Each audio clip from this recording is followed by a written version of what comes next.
through automating a lot of those low-level and mundane queries that you can create overall a better experience whilst driving cost out of the organisation. Welcome back to another episode of a Kiwi Original. Today on the show, I'm joined by Josh Comrie, Executive Director and Chair of the Ambit Board, who was up until recently the Chief Executive Officer and co-founder of Ambit. Josh is very well known within the tech scene in New Zealand.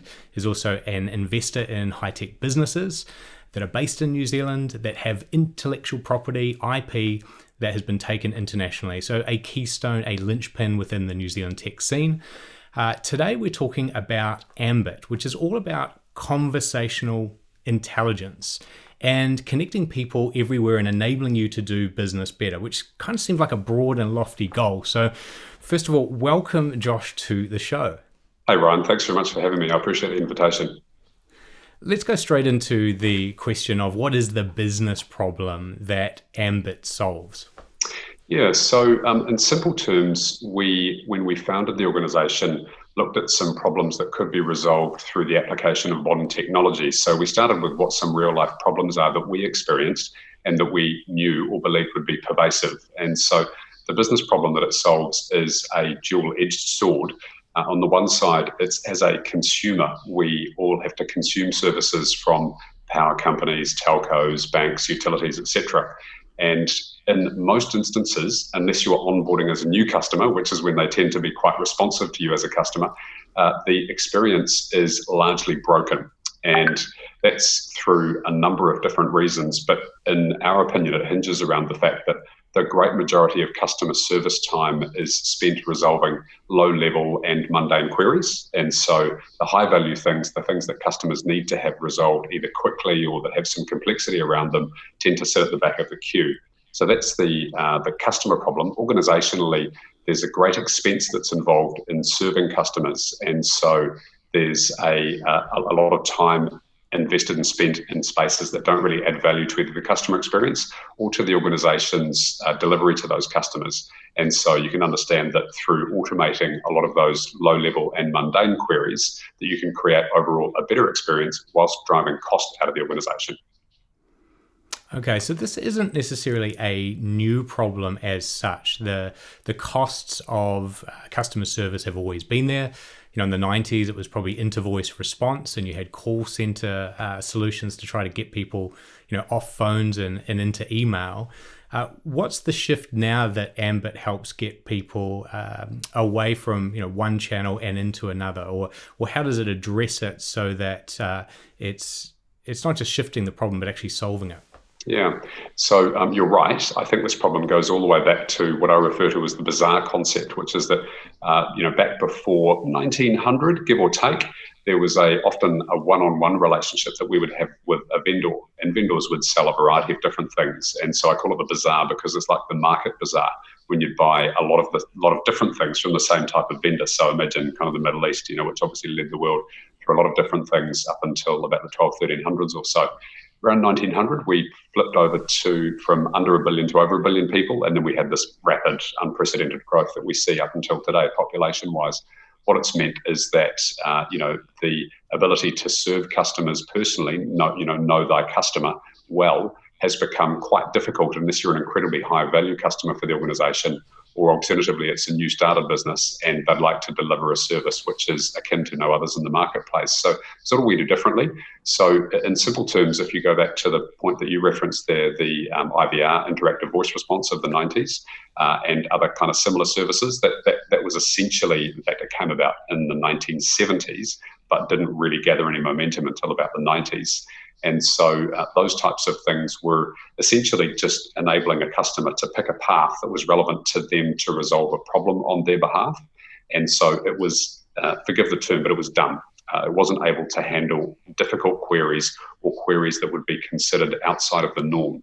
And so what Ambit does is that we are the artificial intelligence behind the delivery of that conversation experience, but also then over time through machine learning, developing an understanding of that customer, their preferences, and enabling not just a better delivery to that customer, but also to all customers who will have a similar query in the future. So what happens when one of these bots, one of these digital employees is built on behalf of an organization? We may do that ourselves, and maybe one of our partners, it could be directly our customer.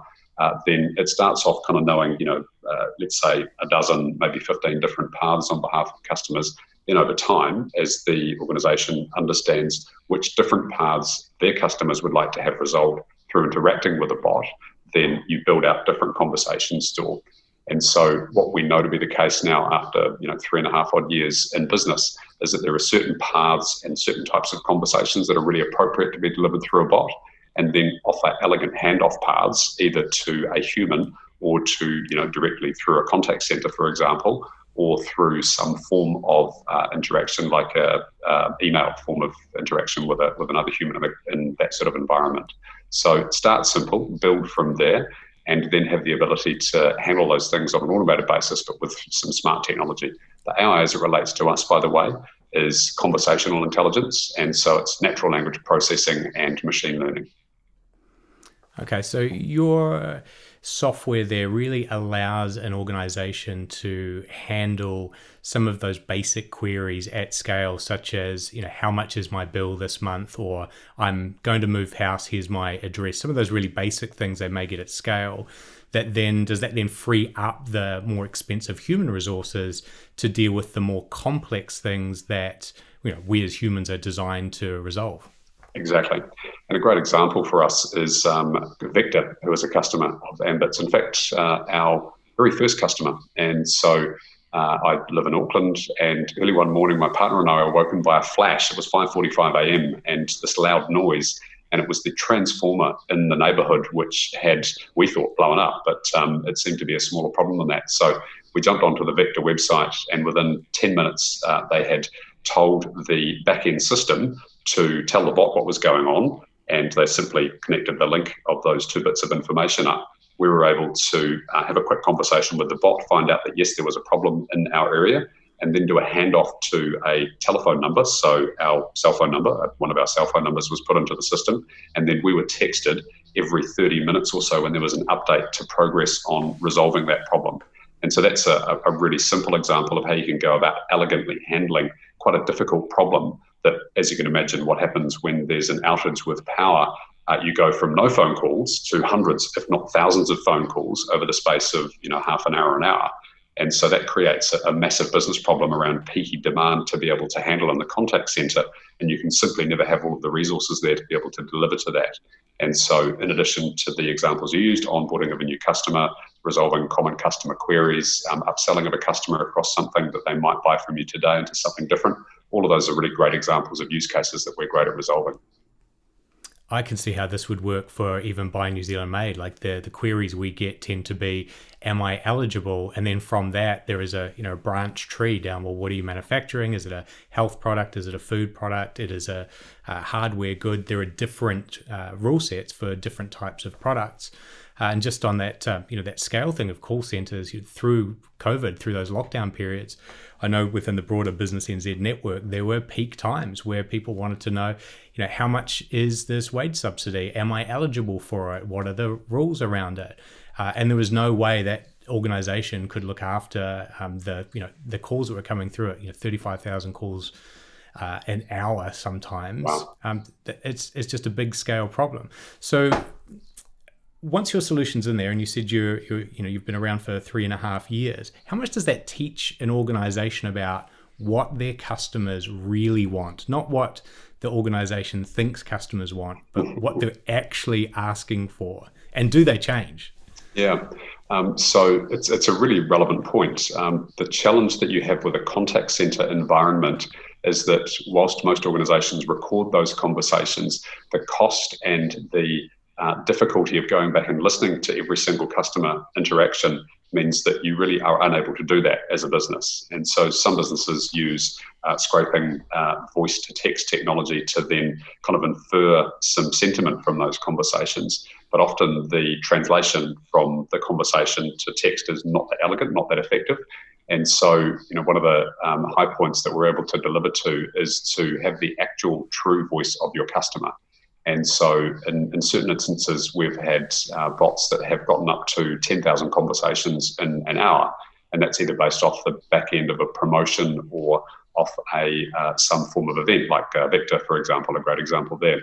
And so those businesses then are able to run our software to do the analytics on those conversations and look at where the clustering of, firstly, what the intent of the customers were. So we look at intent and then sentiment.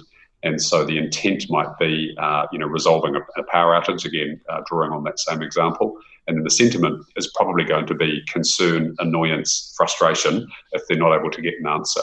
You'll no doubt know the adage that if you have bad news for your customer, you're better to just communicate with them and tell them what that bad news is and give them some certainty about what the future might look like than you are to simply say nothing to those people.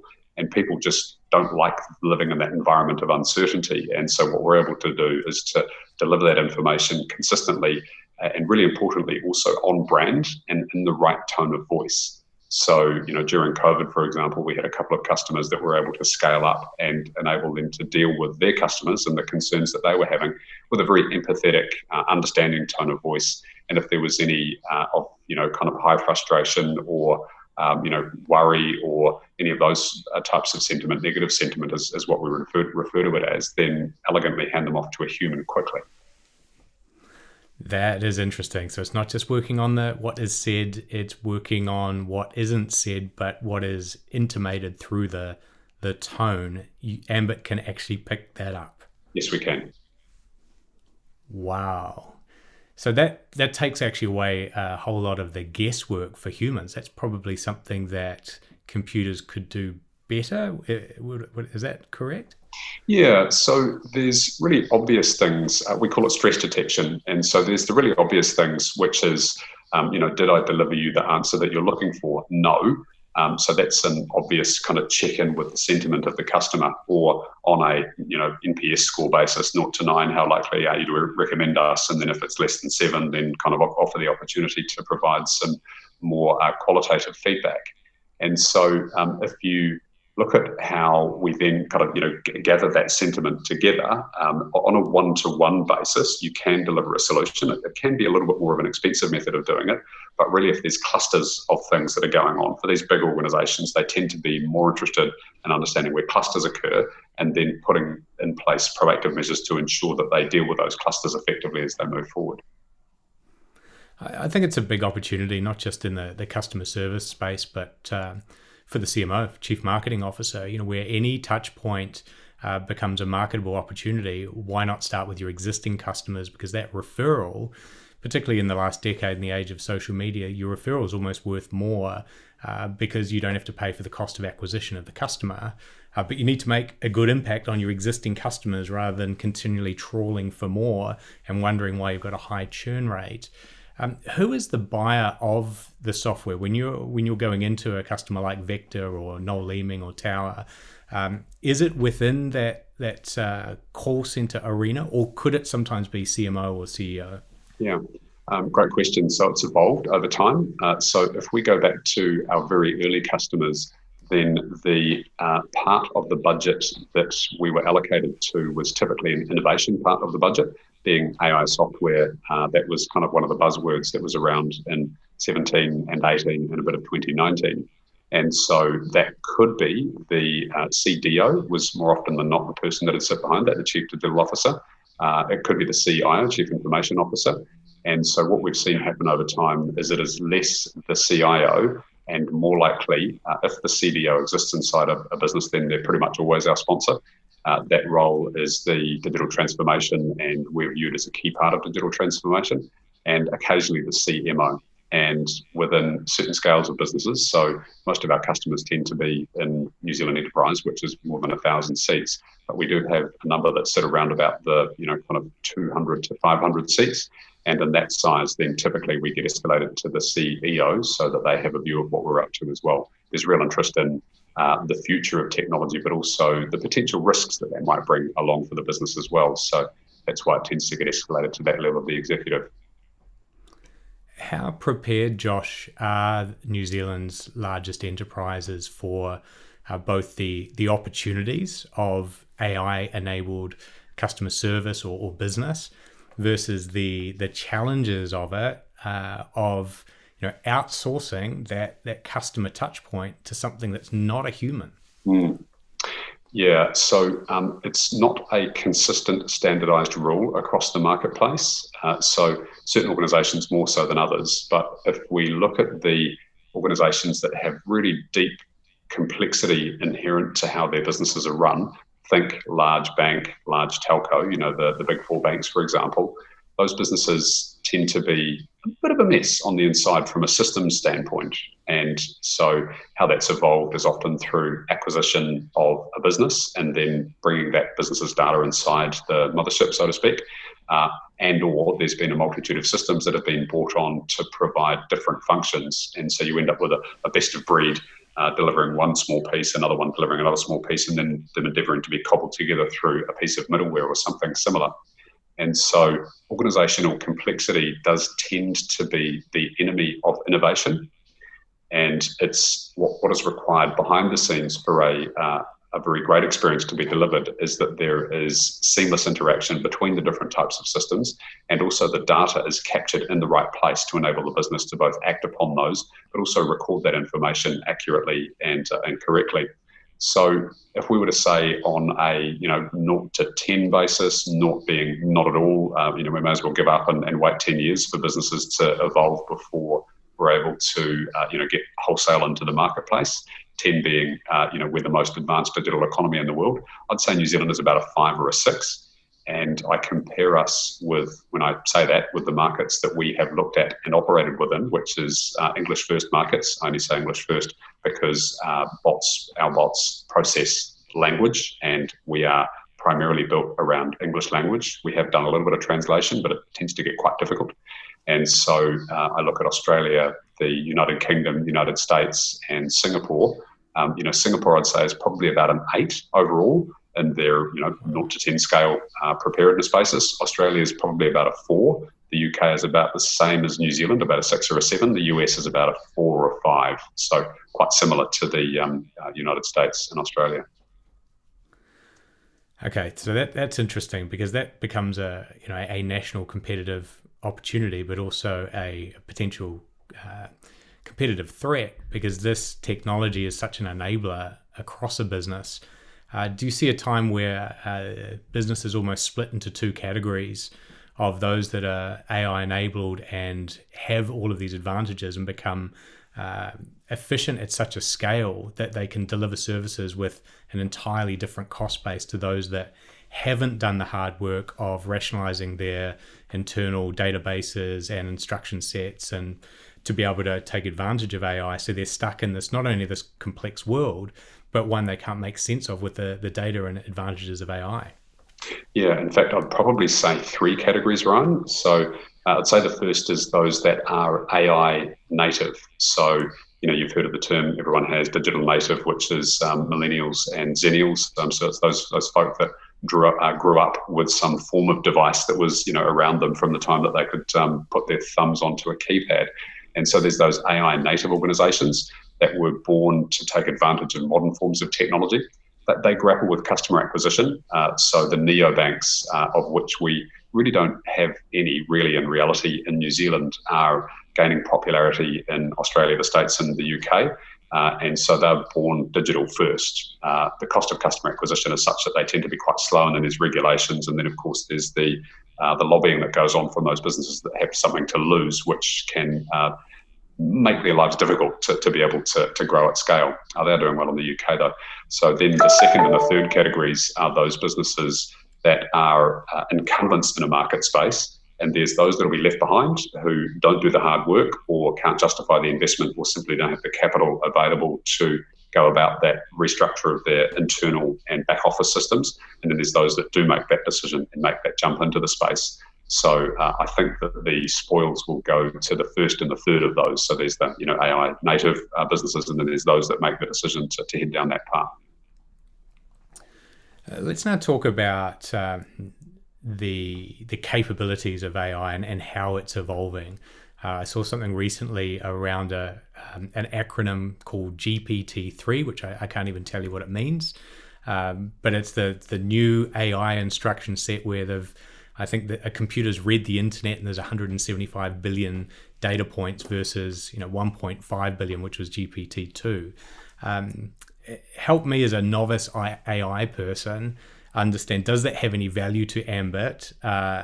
Is GPT-2 and 3, is that a step jump? Is that something even that plays into what you do?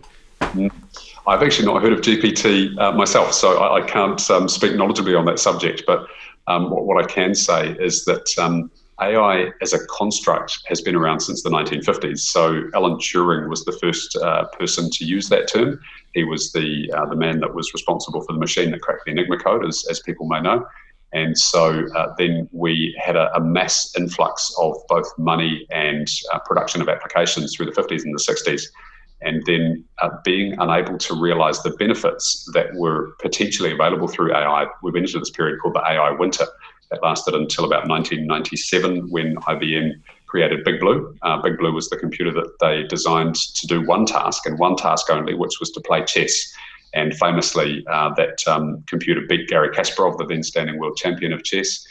What most people don't know is that then Garry studied Big Blue's gameplay and they had a second matchup. And Garry actually won against Big Blue. And so not for that reason, but for others, we then went into another AI winter. And so at that point in time, up until that point in time, it had been the domain of the very large enterprise and academic institutions because of the cost that was involved.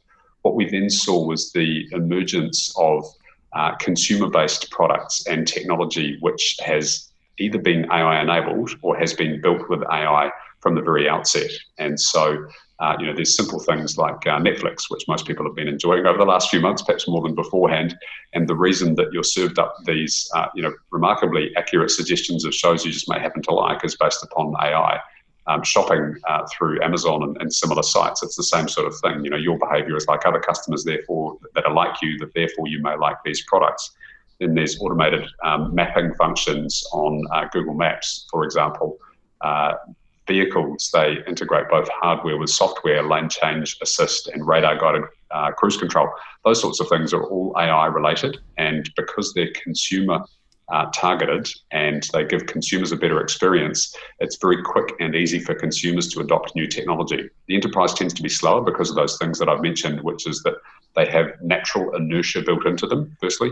And secondly, there's this massive cost of transformation that they need to undergo to enable them to take advantage of the benefits that are available from AI. So, my view is that we are reasonably early on in this transformation. And I don't think anyone saw the difficulty of the complexity that's inherent in these enterprises to enable them to take advantage of all the aspects of AI. Secondly, there's a trend that we observed in the marketplace where it became the in vogue term for businesses to class themselves as an AI business.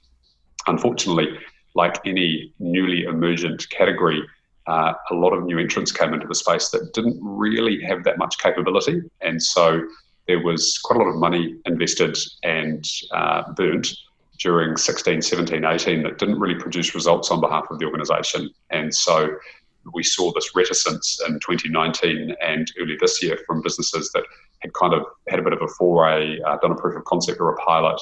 And in certain instances, these pilots for big businesses can run into the millions of dollars. And they didn't really see a positive affirmation of their hypothesis that they set out to achieve in the first place, which has made them a little bit gun shy around the investment of this. So there was all of these predictions, a couple of famous ones. Gartner said that by 2020, which we happen to be in, and this was in 2017 that they made it, 80% of your interactions with an organization will be delivered through some form of automated agent. And, we know sitting here today that just hasn't eventuated, regardless of which market that you're in. Perhaps in certain parts of China you might see it because it's the one market where AI has really actually taken off. And again, more consumer facing than enterprise facing, but it's had a massive acceleration, and that's partially because of investment by the states. If you look at the per capita investment across the world from different states, China leads the world by a factor of 4. The next country down is Germany, and then you kind of take a big step back to the UK and then downwards from there. But China has a self-stated intention of having more citizen control than other parts of the world, and so AI enables you to have that. So they, for example, lead the world in image recognition. So there was 650 patents issued in China for image recognition, artificial intelligence in 2019, compared to 50 in the rest of the world.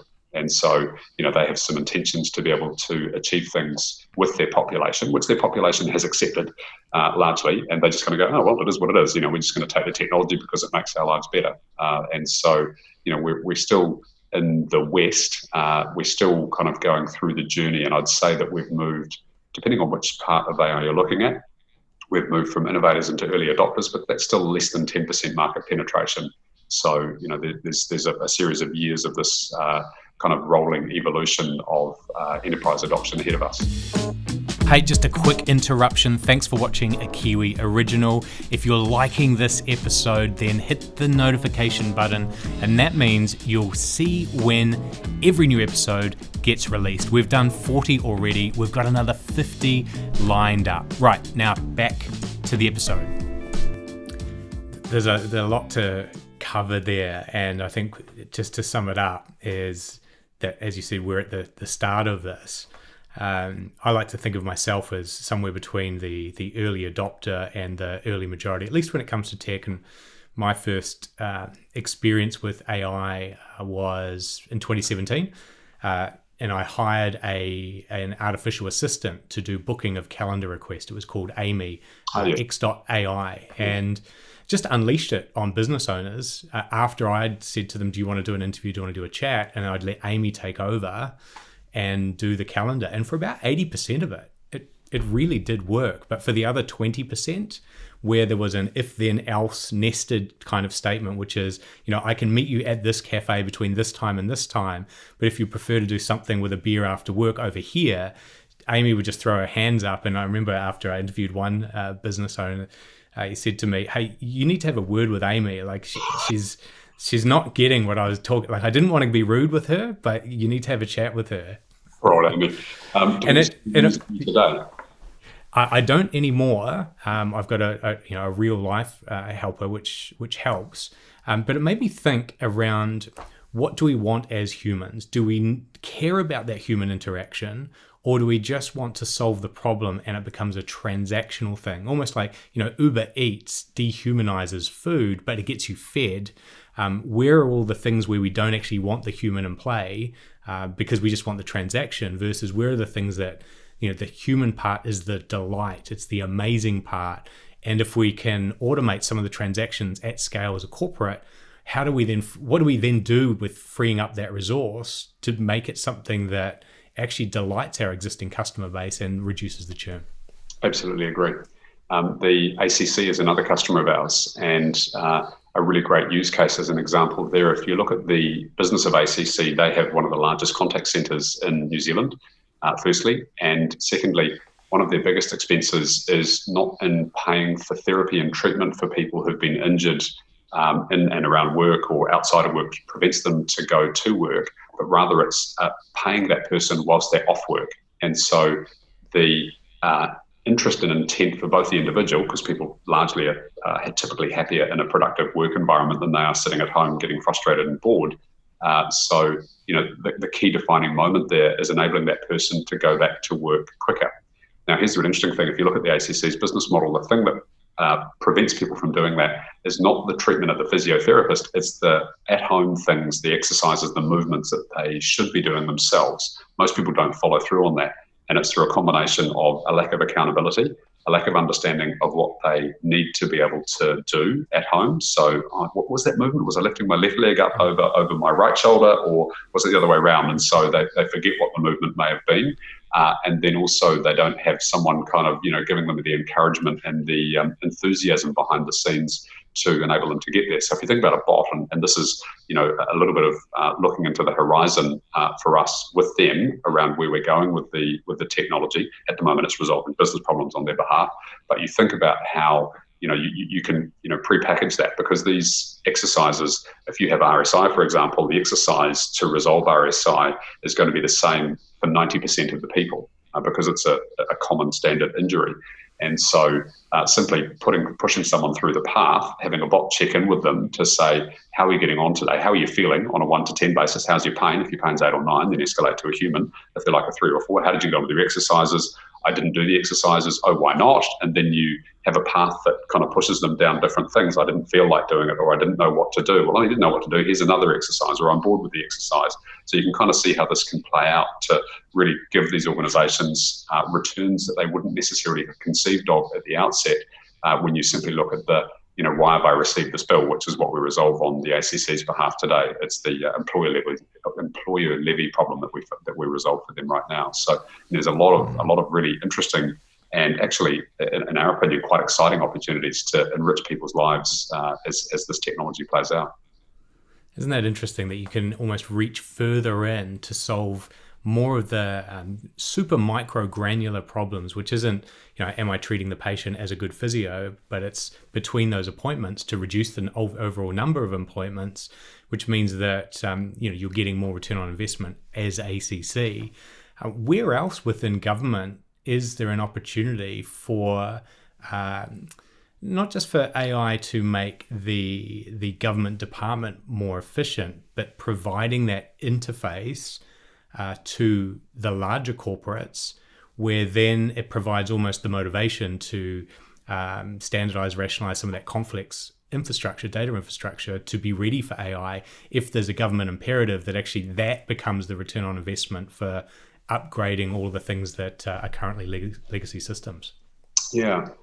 So data analysis and data insights, being able to infer things from large sets of data, is another key attribute of AI. It's not the space that we play in. We look at conversation content and then analysing the conversation content. But once you start to get into a space that's called predictive analytics, there's a huge, huge opportunity. So if we look at the MSD, for example, they have a conceivably growing number of folk that are reliant upon them through what's going on in the world at the moment. And so within that space, there's an opportunity to give people better tools, better awareness, better motivation to perhaps provide them with, it could be training. I've spoken to a number of folks that are both in New Zealand that are kind of going, it's a bit tough, or I think that my vocation might be threatened, and they're now considering retraining. So there's a great opportunity for people to be able to tap into resources that are maybe freely available or maybe through some form of paywall, but just giving people that insight and then that motivation and encouragement to go about the reskilling process. Then also, again, the MSD problem, back to interfacing with people that are reliant upon them for their income.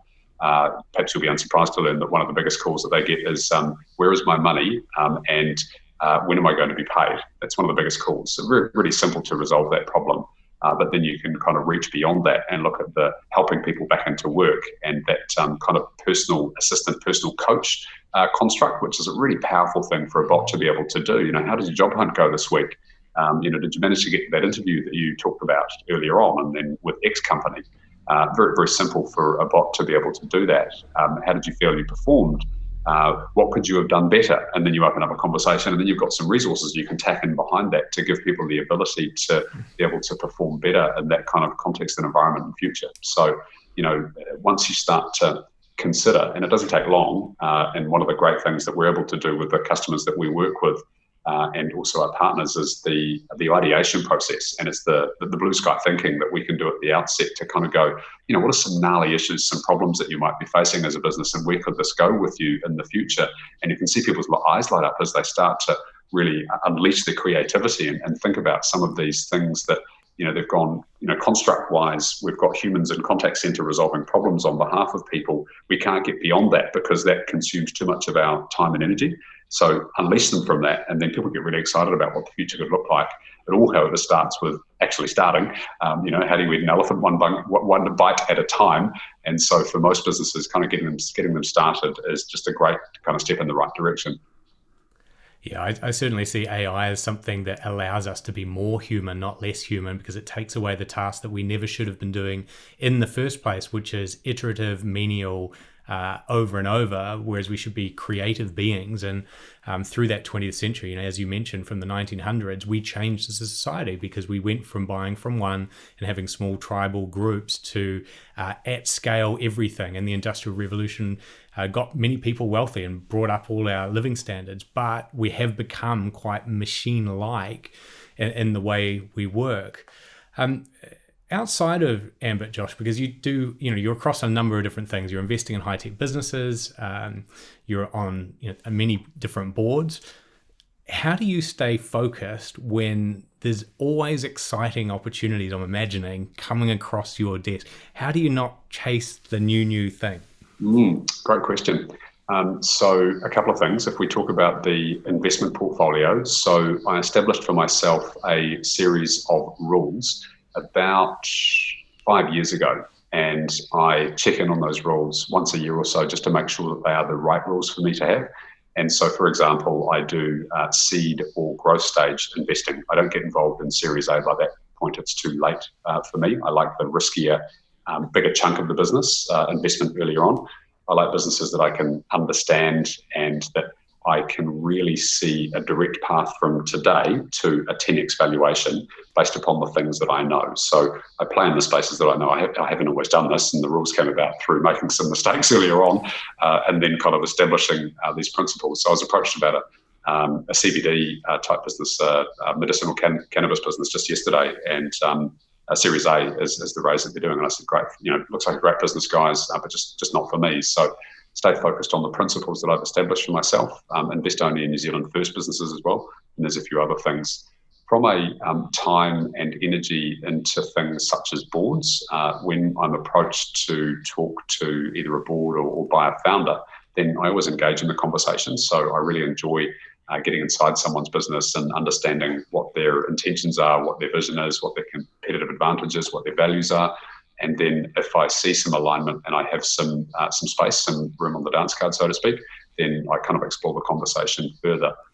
From a day-to-day basis, how do I do it? I'm not sure if that's what the question was, but things like chunking of activities. So if I have some menial tasks to do, then I know that those things don't require a lot of brain power, but that they need to be done. So I'll schedule them for early in the afternoon. So I'll spend an hour doing those things on a particular day of the week, depending on how many of those things there are. Writing and thinking, I really enjoy in the morning. My energy levels are a lot higher in the morning, and I get up and I do yoga first thing, for example. And that's a great way just to kind of unleash the creativity and get myself thinking. I don't eat until about 11 or 12 in the morning. So again, that kind of getting some starvation, some hunger in there gets my creative juices flowing. I also cold shower as well, which is another thing that I've been doing for about 3 or 4 years. No matter where I am, no matter what the temperature is, I have at least a 2-minute cold shower, and that's a great way to kind of get the brain fired up and going in the morning. Plus a few other kind of tips and tricks, and of course I meditate. Most people do these days, but I meditate for at least 15 minutes every day, and if the time allows, then I might go into a deep meditation onto the weekend. All that stuff allows me to stay focused. There's a lot going on there. I know with that cold shower method, that Wim Hof. I've met with crazy man. I lasted about 6 months, and then one day I just thought, what am I doing? But it does work. It's that almost, I don't know whether it's instinctive or primeval or something within you awakens when you don't have food, when you have that cold shock, and when you're used to dealing with something that is it's a challenge. It's a physiological challenge of cold that makes them, when you're actually dealing with your day, much easier, because the mental challenges are just mental challenges. They're not physical that you have to deal with. 100%. It's a little bit of hardship and quite a bit of discipline to make sure that I and others that I know that do it as well. And so couple those two things together, plus also one of the big benefits, as you will no doubt know, and just for your listeners and watchers kind of insight, the increase in your immunity is one of the key things that Wim postulated at the start. And I haven't been sick in 3 years, like even a head cold. I'm going to touch a bit of wood because what's going on at the moment. But I haven't been sick for a long time, and since really I started doing this, other than a very minor head cold, which I had for about 2 days, and everyone else was down for a couple of weeks. So there's a myriad of different benefits, and all of these things require discipline and time to be able to do. And because I have this thing that's called a portfolio life, I just build them in and I make them the big building blocks. Stephen Covey calls them the big stones that you prioritize in your life. and then put other things around the outside of that, because I know that it leads me to having a much more balanced and wholesome existence. Mine is a sprints. I like doing sprints of work, and if I'm going to benefit from that work, I like to be able to share it, because then others can benefit either from my insights or from uncovering what I've learned of who I've met. So in my role at Buy New Zealand Made, whenever I met a customer, there was always filming. So that filming then went up on YouTube or went to social news feeds. So as I saw inside a manufacturing building, everyone else got to see it. So the insight, it just raised that profile and awareness. And in terms of my own workflow, like with these interviews, I edit them personally to make sure that it's crafting the conversation. It's handmade. It's not outsourced. It's not offshored. It's all done locally here, because it has a different feel to it when you do it yourself. But that's not efficient. That's just because I enjoy the craft of it. But then I have breaks in between. So, when we get to start of September, I've got 2 weeks, no interviews at all, just to let the brain then relax and kind of, in the background, how it just does it. So it's like lower processing, let it process away. And then, what did I actually learn in aggregate from talking to those 50 people? And how can I write that up into 2,000 or 3,000 words to then share out with the 1,500 New Zealand made manufacturers, which of course this chat will be part of. Amazing. Yeah, I've found, and no doubt many others have, that insights tend to come from space, as in allowing yourself space and distancing yourself from the problem that you're actually trying to resolve, rather than being embedded for day upon day, hour upon hour in that same problem. And I think that's a wonderful thing to be able to do for yourself, is to take that time out. I really support it. I had a week away just recently, and by myself, and I meditated for 2 hours every day, did yoga for about an hour every day. Sounds awfully happy and new age, but it's incredibly rewarding, and I got some deep insight that I wouldn't perhaps have ordinarily been able to achieve if I was sitting in my home office or just around Auckland. And there's certainly room, I think, for all of us to do that. And I think lockdown for many people actually gave them that forced break to think about family, think about work, think about what do I really want. And there are shifts underway. I've noticed it with the businesses that NZ Made represents. People are shifting what they focus on the products that they're launching, on how they're doing business, because with technology they've realized it's not that hard. Even if it doesn't work, at least we're getting started. And I think just the last question I want to ask you before we wrap up here is, with technology, it can be seen as quite an isolating container box thing. Like, it's tech, and tech's for what that group of people do, and they're all into tech, and it's just software. Whereas manufacturing has been technology for longer than any other industry. It is a technology centric, although it's hardware and it's physical. Do you have any view on, as those two worlds combine, that Internet of Things and the manufacturing of things, is there a space for investment? Is that something you would be looking into that could get a 10x return? Or is manufacturing something that is unlikely to get that return because it involves shifting physical goods? Yeah, it's a great question. I spoke at the New Zealand Venture Capital Association conference at the back end of 2018, and it fascinated me going around this group of people who were largely PE, private equity in New Zealand, and some Australian representatives as well. And I wrote an article on it not long afterwards saying Business 1.0 is alive and kicking. And I spend most of my time focused on the technology arena, both through the investments in the companies that I have, the press that I read, the consumption of the media and all that sort of thing. And so it reminded me that there is this incredibly strong and powerful part of New Zealand's economy which is not technology centric. Technology users, absolutely, and a lot of automation goes on inside these facilities, which I had some awareness of, but hadn't really kept it on my horizon, my close horizon for a period of time. And I changed that following speaking at that event. And so you mentioned the Internet of Things. There is just a myriad of opportunities. We looked at 3 different spaces that we could resolve modern problems through the application of these technology: AI, Internet of Things, and the blockchain.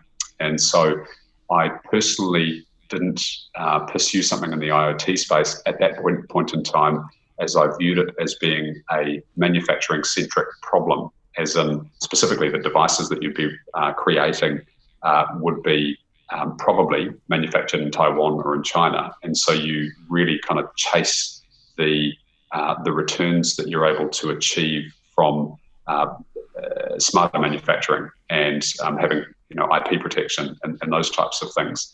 I think the world's moved on. We haven't seen the killer app in New Zealand or deep integration of IoT in New Zealand at this point in time. I haven't been to Southeast Asia for around a year actually, and so that they were always Japan as well were always parts of the world that tended to have some really leading edge things that were being released that we just either never see here because of the scale of population or the cost of deploying them for such a small economy, or we tend to prefer doing things in a different way. And so, do I see opportunities for New Zealand? Absolutely, 100%. Have I looked at investment opportunities? Yes, I have. Have I made an investment in that space yet? No, I haven't.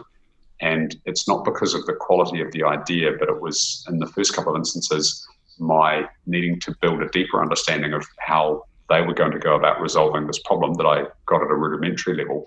But also, I didn't necessarily see the ability for that business to be able to scale beyond New Zealand. Investors typically want to have a business which can scale globally, and the valuations that these businesses have need to be able to get offshore of New Zealand from the 5 million population that we have here to see a return based upon that investment. And so I think for a lot of businesses, this is a well-trodden path from a conversation thought leadership standpoint, but getting offshore from New Zealand and then growing beyond the rock that we live on is a real challenge. And so I always look to businesses to be able to see what's the thing that will enable them to do that beyond a smart piece of technology. How well do they understand that market? What are their networks like? Who have they got on their board or on their team that have really deep embedded relationships in that market to be able to grow into that space?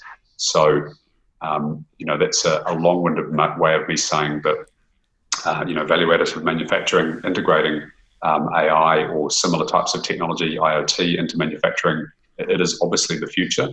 And the high-end stuff, I think, is where we've done better in New Zealand of recent times than the mass market-oriented products. And I think that's probably where we'll end up continuing to focus. But for individuals, organisations to think that doesn't apply to them is not logic.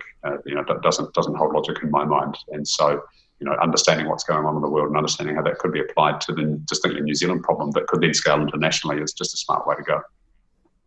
Yeah, I think at some point there's going to be organizations that may not be able to scale through the technology side of it, but can become more efficient and maybe can work lights off 24/7.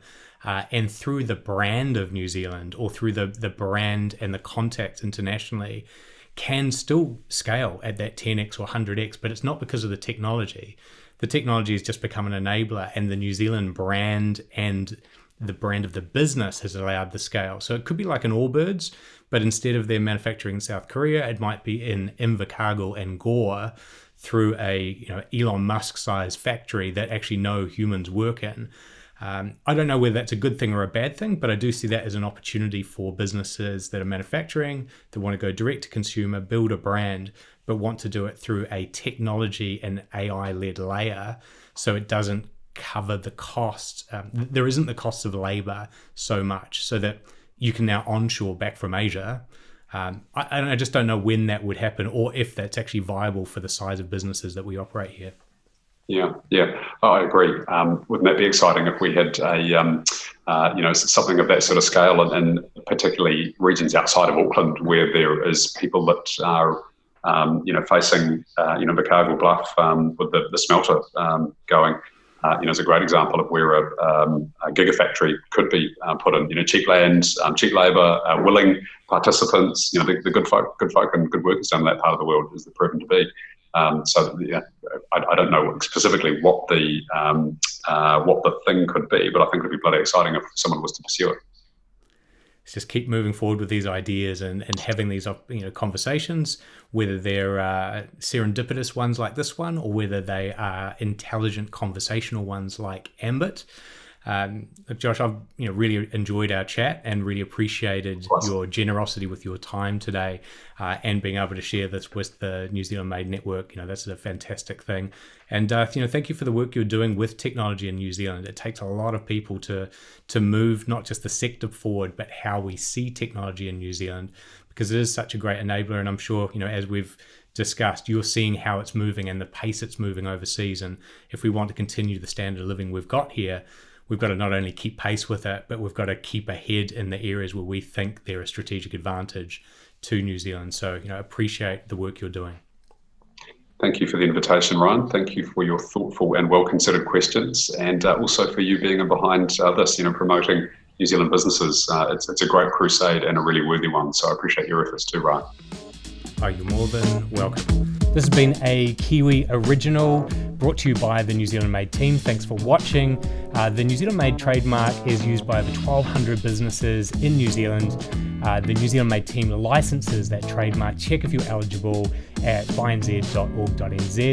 If you feel that someone should see this, share it with them now. Otherwise, subscribe to youtube.com/bynzmade, and we'll see you on the next episode.